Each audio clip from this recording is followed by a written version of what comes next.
Welcome back to the Virgo channel. My name is Laura. If you're new to the channel, I'm going to do a general message for Virgo.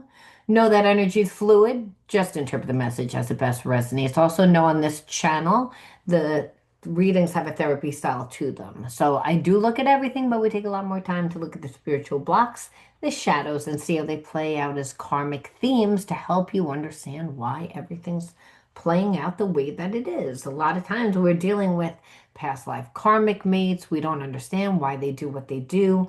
A lot of times they're living a reality that is not really the reality that's happening. We're stuck in karmic loops with people that really are stuck in their trauma. And a lot of times we will wind up taking on a lot of negative karma if we stay connected to these people. This is why you want to know why your person does what they do. You want to know what you're dealing with because, there's ways to avoid the negative karmic contracts. Not all relationships are negative, but every relationship has negative aspects to it. I mean, relationships are all about growing and learning. And so without, triggers, we wouldn't learn. We wouldn't see things from a different perception. Of course, it's going to be the people that we care most about that affect us. Because on an emotional level, that's how we really truly understand something. Karma is when we're experiencing a negative outcome due to whatever we chose to do. A lot of times you might have just chosen to give your attention to someone that really wasn't worthy. I mean, sometimes people trying to fit in, trying to be liked in certain environments is the worst thing that, they can do. And I say that because if you're trying so hard to fit in, then you're not paying attention to, you know, being respected. You have to understand that you teach a person how you want to be treated through how you treat yourself. So when you're so kind and so loving and so forgiving to people, they tend to, not respect. So it's not that you can't be kind, but it's to be kind, but always hold, but not at your own expense. Okay, like I said, a lot of times people are more concerned about other people's happiness, what other people think, than again, what they think. And so, if we're around the wrong people, we can see how that would be bad. And, just in general, our environment tends to dictate, what it wants us to do. So unless you're very strong within who you are, you can again take yourself so far away from who you truly want that you don't even know what you want anymore because you have a lot of emotional attachments to other people. So this is why. Now I don't know why I'm feeling what I'm feeling and why I'm saying what I'm saying, but possibly you're connected to someone that is caring so much about what they do because they don't want to offend certain people in their life. But what it's doing is it's offending you. So that's the underlining energy. I don't know why I feel that, but we're gonna see. I don't know why things work out the way that they do. They just kind of do. You know, why I get a little messages sometimes, other times I don't. Well, it's like that just all jumped out. Is that too many to take? I kind of feel like it's too many. It was like seven cards. And then I could take like five, but after my five, I feel like too many. Okay. All right, we'll take those though. All right. So yeah, so you're in connection with someone that, is imbalanced, is really imbalanced. They're stubborn to you, and they're connected to someone that's stubborn that manipulates them through nostalgia. Like I feel at one time your person was a person that's connected to you, that's thinking about you, is stuck in a place of imbalance. and where they act really stubborn with you, but they're more considerate about the person that I feel like they were ending a relationship with, but that person that they wanted to end a relationship with doesn't want them to end a relationship. And they're, thinking about trying to get this person to think about, the old times, the times when things were good. And so this is the underlining energy. So obviously, it's created a lot of anger. Now, I feel like your person is not really, buying into that either. It's not like they're like, oh, yeah, let's go take a walk down memory lane, but they're not doing anything. It's almost like they're sitting on the fence. So, which making you wait. And it's almost like you feel as if like this person wants you to like either fight for the connection or do something to get a reaction from you. And the thing is, I feel like they're not going to like the reaction that they get. So again, this is the underlining energy.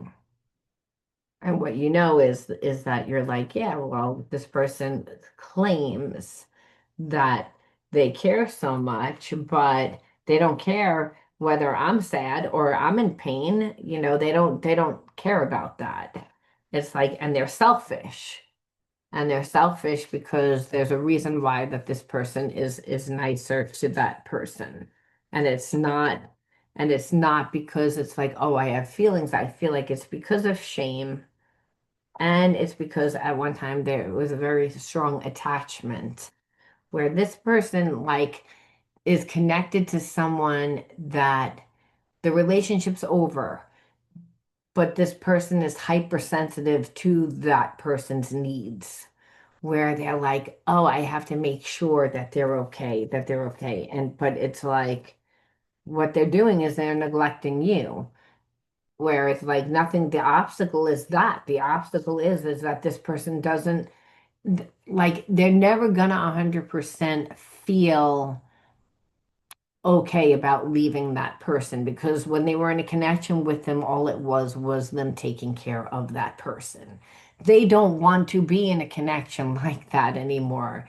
They don't know how to get out of it. But what you're noticing is it's like, oh, now this person is like thinks that it's okay to give me nothing because they have been connected to Mr. and Mrs. Needy the whole time that they are so hypersensitive that they're like they don't want that, but they're still carrying on like that and making you sit there and wait.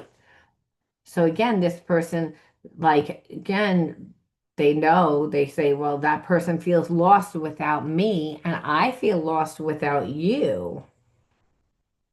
Almost like they need you to be strong for them, understand.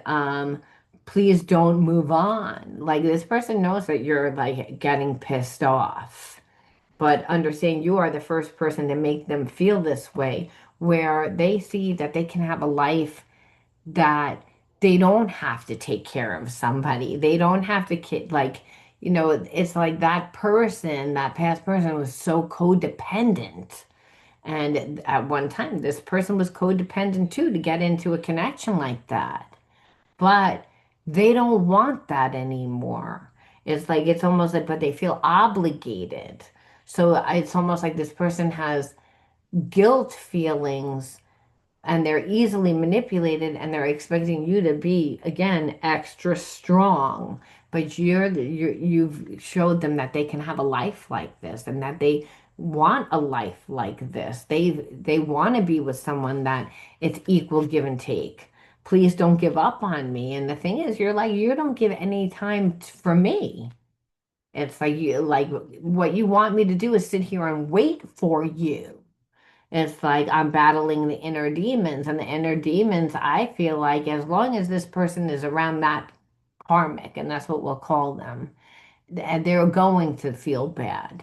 They're going to, feel obligated to take care of this person, but then they're not happy in their life And because they're not happy in their life, look, the unhealthy attachment is what they're realizing is that it's an unhealthy attachment, or what you're realizing is that it's an unhealthy attachment. So they're trying to tell you, I'm going to leave, I'm going to leave. Yeah, I'm going to do this, I'm going to do that. And the whole time, what you're seeing is you're not looking and seeing anything about me. You want me to conform. There's a part of this person that doesn't want to let go of that person because they know too that they get a lot from that person. That person is acting like if they leave, it's like there's no, they don't have a life. There's no reason for them to live. So your person like is going to tiptoe on eggshells and be accommodating while here it is, you're out in the cold. Please don't give up on me. Please don't give up on me. Give up your attachments. You want me to wait. You want me to wait. So eventually what? I'll conform. It's like, no. You're like, it's how you're seeing it is you're manipulative. You're manipulative. Like that it's any way to put you in a place of disempowerment is what you feel. Like you can't be the authority in the connection because, hey, that's who they were with that karmic person. They were an authority.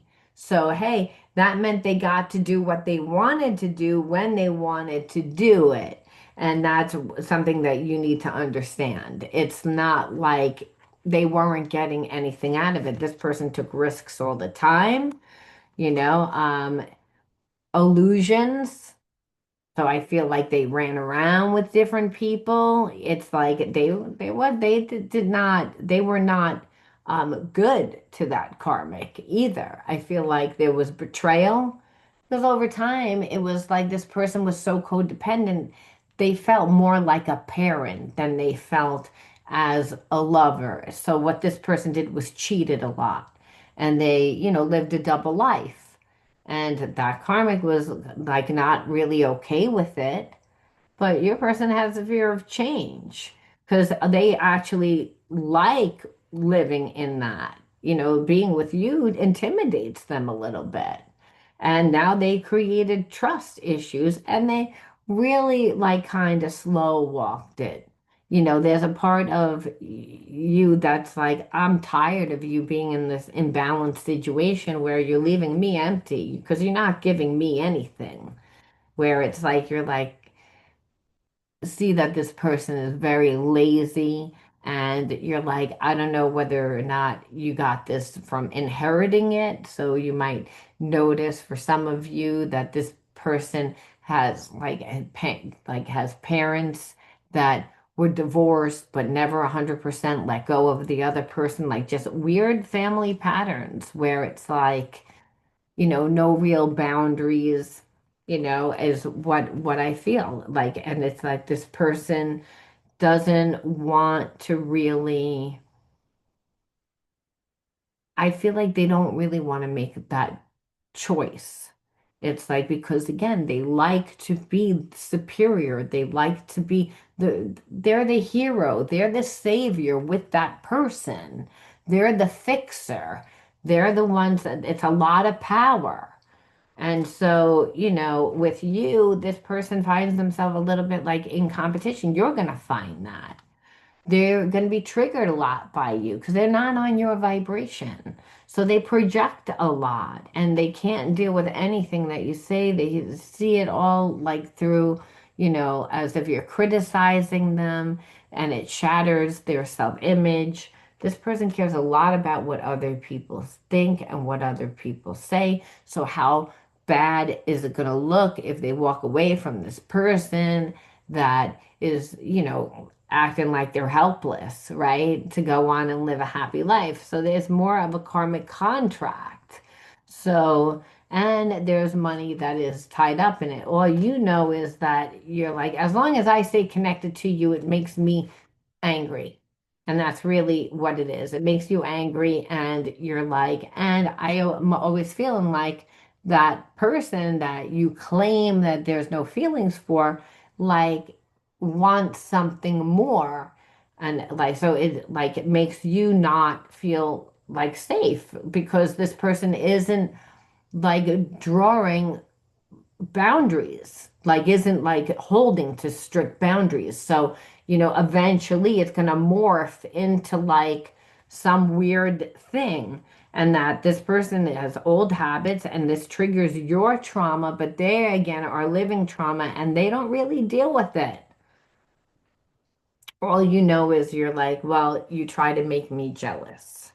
It's like, because you're not giving to me. As long as this person's in that seat, you're not giving to me and you're expecting me to wait, to hold on, and you're dragging it out and you're saying you're going to do it and you say that you don't care, but there's a part of you that likes the role is what you're starting to realize. You're like, well, you're the person that's decided to be here. Again, you care more about that. You have more control with that. And so you're not really going to be with me because you can't really be with someone on my level. Again, equal give and take reciprocity. Then this person would have to not be going around cheating. Right now, they have a pass. I can cheat. I can do my drugs or drink or do whatever I do. That's my bad habits to avoid this situation, to realize that I'm not really getting love. I'm more of this person's parent, but it's affected the chemistry in the relationship. This is why a second chakra imbalance happens. Second chakra is the person's unique individuality, who they perceive they are when they look in the mirror. It's the passion for life, right? So it's when we birth something. So birth an idea, birth, inspiration that we have from an idea. It's not just having a baby. So the birthing of hobbies and interests and putting your energy towards the things that you love, that you're passionate about. Again, that second chakra is also the passion center. So you can find balance. Again, that's where your hips are, create balance. You can go with the flow of life when your second chakra is balanced. This person is like they're not living their life. What they're doing is that they're codependent. It's a weird attachment. It makes them feel good about themselves to be in this position, to be with someone like that, because that person worships them. That person's like, you can treat me however you want. It's like as long as the money keeps coming. Where for you, it's like you're like, I don't need your money and I don't need any of it. It's like, and this person would have to come in correct. And I believe that that's terrifying for them. Again, where I feel like these are red flags. It's like you want to discuss these red flags. It's again to share. Like there's a part of you that's like, I that you do care. You would want to be in a relationship with this person, but they have to let go of that person. And the red flags are really that. And about this person feeling that they don't have to give you anything because you're strong. Oh, you're strong, and see, this is what it could be like, and I love this, but when I get out of this, I'm not going to give you anything. No, it goes from one extreme to another. That's what a second chakra imbalance is. We're not afraid of how much we give when we are embodied in what we love and we're getting fed all the time. So however much energy I'm giving out, I'm not expecting it back because I'm fulfilled on my own. When a person's fulfilled on their own, they don't chase, they attract. And that's the thing. So this person has a lot of prickly defenses, barriers caused by past hurts. So again, they are not just still feeding this person, but there's a lot of trauma around this relationship, which makes this relationship with you, the relationship they have with you, not be able to grow. Because again, they have to heal that. And as long as they're still connected and really entangled in it, they're going to be in a fog because again there's an obligation, a guilt, and they are confusing that for love, where it's like if I leave this person is acting like I'm on their life, so they're unclear about what to do, which is leave, and that's what and you're like, well, I'm tired of it, like consuming, like there's a lot of doubt, there's no communication. It creates a lot of chaos.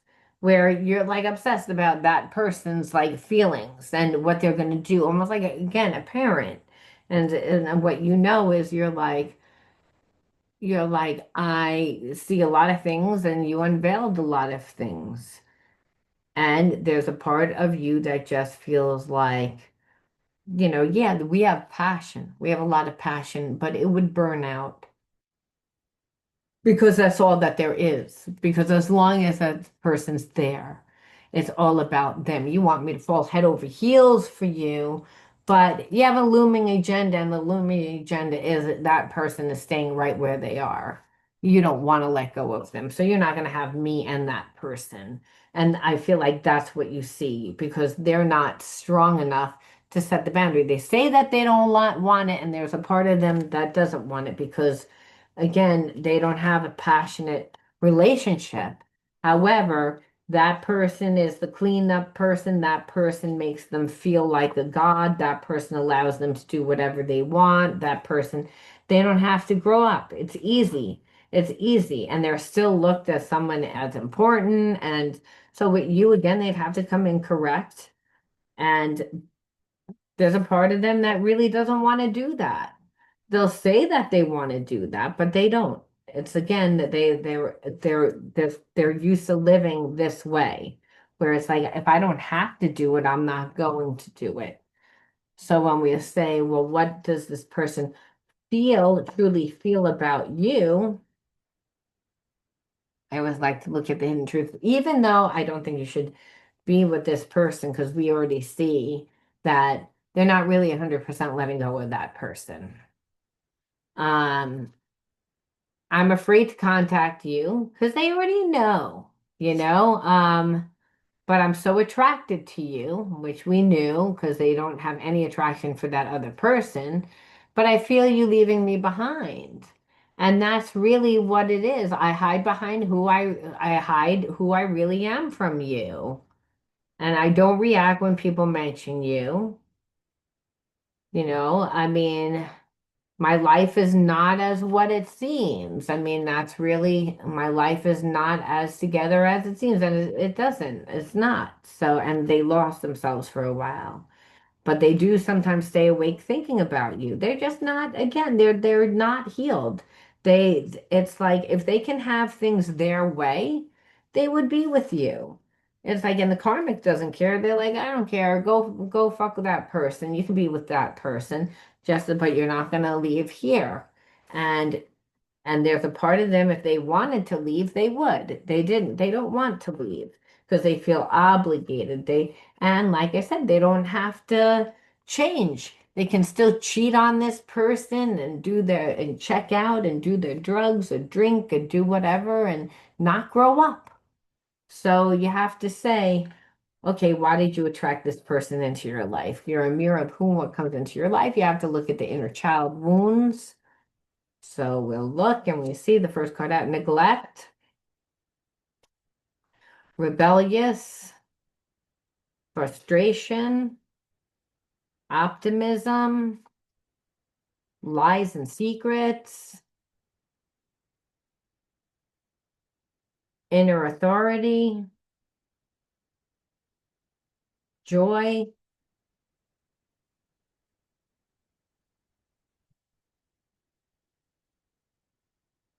support, and hope. And it's weird. It's like you didn't even get a ton of bad cards. I mean,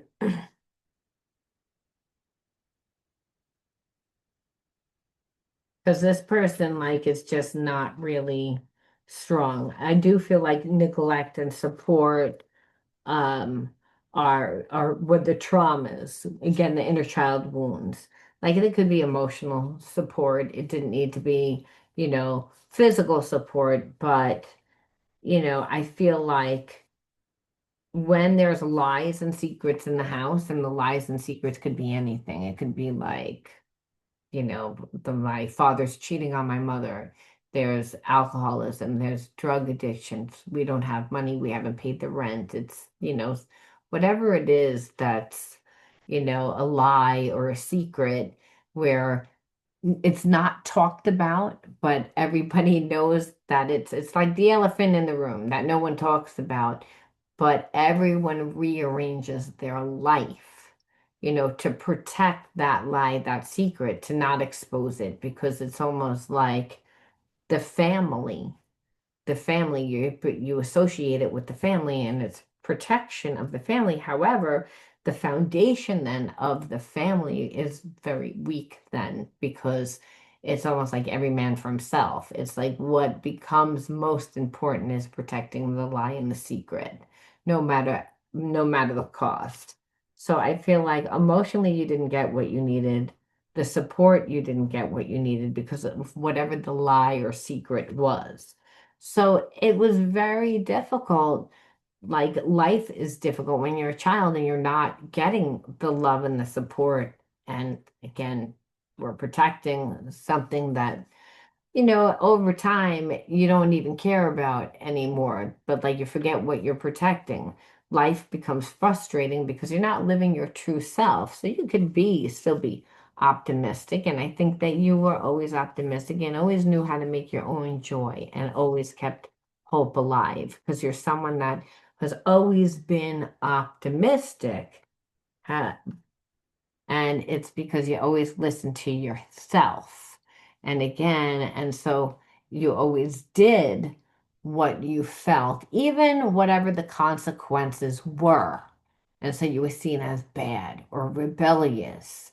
So again, if you're the one that's the black sheep growing up and you keep reliving, like, well, I have to do, because they're not going to do. Remember, you're going to seem as rebellious because you're not protecting the lie. You're not going along with the crowd. Whatever the lie, the secret, like how family sticks together, well, you didn't want to play that role. You're like, well, I don't like that role. And I feel like you knew that happiness came from inside of you. You learned that at a very young age because you were neglected. So if you wanted any happiness, you gave it to yourself. And I feel like you were able to do that. However, you still weren't able to live. It meant that you did what you needed to do, so you stole moments. But as far as being able to create yourself fully, no, because there wasn't any support. There wasn't that. But Spirit says there are no mistakes. It's about then transmuting that negative energy. And that would, to first and foremost, realize that there are boundless opportunities that arise when you release fear. So fulfill your promise to yourself, Spirit saying. That's number one. Number two, also create a sacred space. Take time out to create a space that's going to be tranquil so you can spend time with yourself, so you can tap into your higher self. The higher self is the God part of self that will help guide you to those infinite possibilities and also help you when you need divine guidance. Again, the answers are inside of you, so take space out.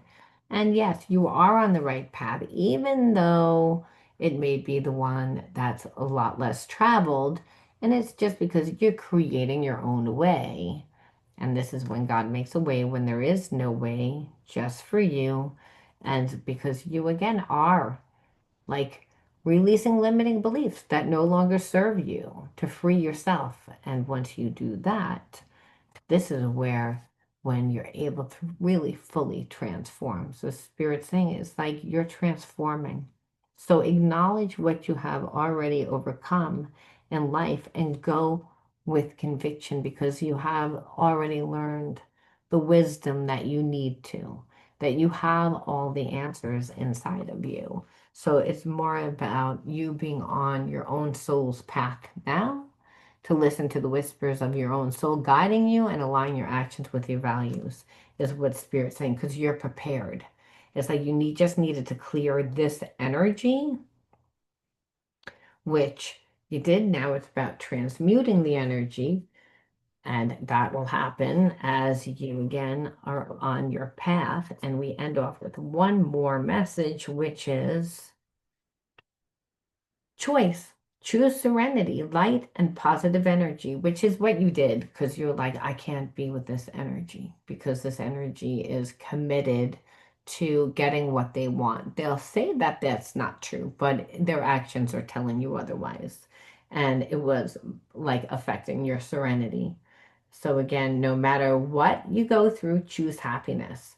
Rise above fear and direct your thoughts to God. And that's exactly what you're doing. Because when you're on your soul's path and you're, you know, doing what you love and becoming who you love and respecting who you love, you know, you change. So I see this person as coming into your life, and yes, you having to, reject, almost reject this person to say, no, I know what I'm worthy of, and possibly because when you were younger, you didn't get that love and the nurturing. So maybe you would accept the breadcrumbs because this person, there was an attachment.